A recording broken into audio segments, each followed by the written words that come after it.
Hello again, my name is Caleb Braun, and today we're going to be continuing our tutorial on how to scrape the website RentFaster and then analyze some of the results that we find from there.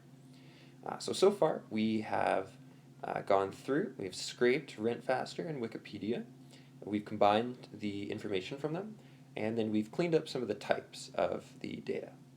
Next, we're going on to our variable selection section of this report. So with the variables that we have left, we want to make sure that there's no collinearity between the variables, so they're not representing the same information.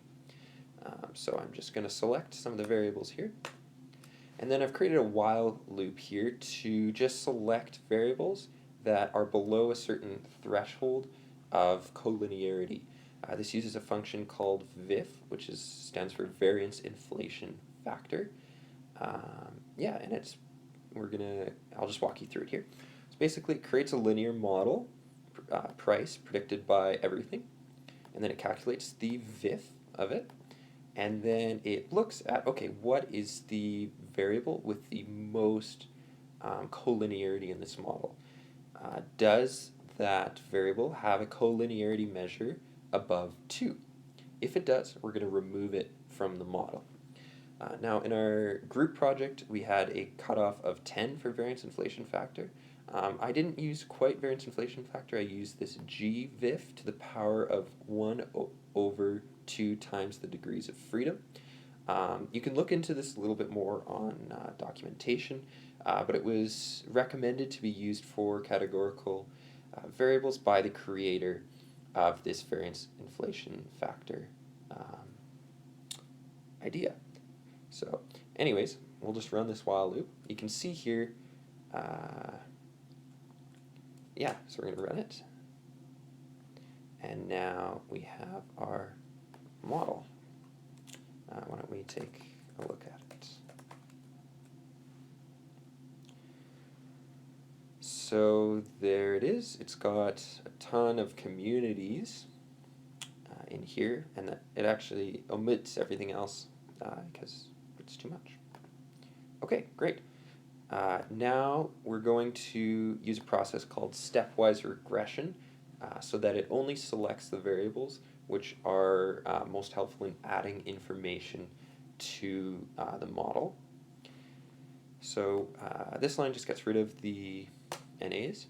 We're going to create a full model and a null model, and then we're going to step forward. That's using the step function here. From the null model to the full model in both directions. That's going to take a little bit of time just because our community variable is so big. It does kind of slow everything down a little bit. But you can see here in the console that it's adding all these variables. So we have electricity and all those. Now it's added cable. Now it's added a den. Now it's added cats. And now it's added water included, and that's where it is going to end. Okay, so let's take a look at this model.